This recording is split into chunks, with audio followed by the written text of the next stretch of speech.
Hi friends! మీ ఇంటి దగ్గర full వర్షం. వేడివేడిగా ఏదైనా తినాలనిపించి మిల్ మేకర్ పకోడీ చేసేద్దాం అనుకుంటున్నాను. రండి చూద్దాం.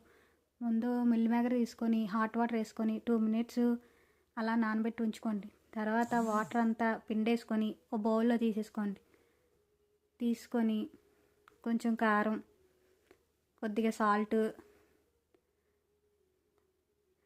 అల్లం వెల్లుల్లి పేస్ట్, నేను గరం మసాలా ముద్ద చేసి వేసుకుంటున్నాను బాగా పడుతుందని. తర్వాత 3 టేబుల్ స్పూన్స్ శనగపిండి వేసుకుంటున్నాను.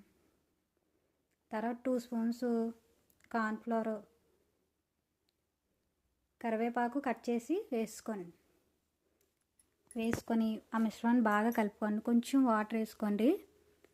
వేసుకొని కలిపేసుకొని పక్కన పెట్టుకోండి.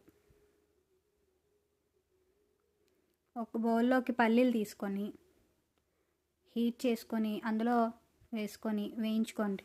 బాగా వేగనివ్వకండి, మాడిపోతాయి. కచ్చపిచ్చ దంచేసుకోండి.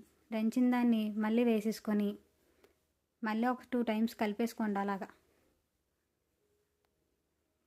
కలిపేసుకున్న మిశ్రమాన్ని నూనె వేసుకొని సరిపడంత కొంచెం కరివేపాకు తీసి ఫ్రై చేసుకొని పక్కన పెట్టుకోండి.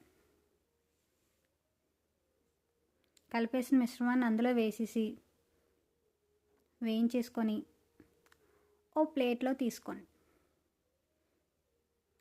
అంతే, ఎంతో టేస్టీ అయిన మిల్ మేకర్ పకోడీ రెడీ. కరివేపాకు అలా గార్నిష్ చేసుకోండి. చికెన్ పకోడీ లెవెల్లో ఉంటుంది. ఇంకా కామెంట్ చేయి. ఈ కార్యక్రమం ఇంతటితో సమాప్తం. రేపు ఇదే అలవాసులపై మళ్ళీ కలుసుకుందాం. అంతవరకు సెలవు.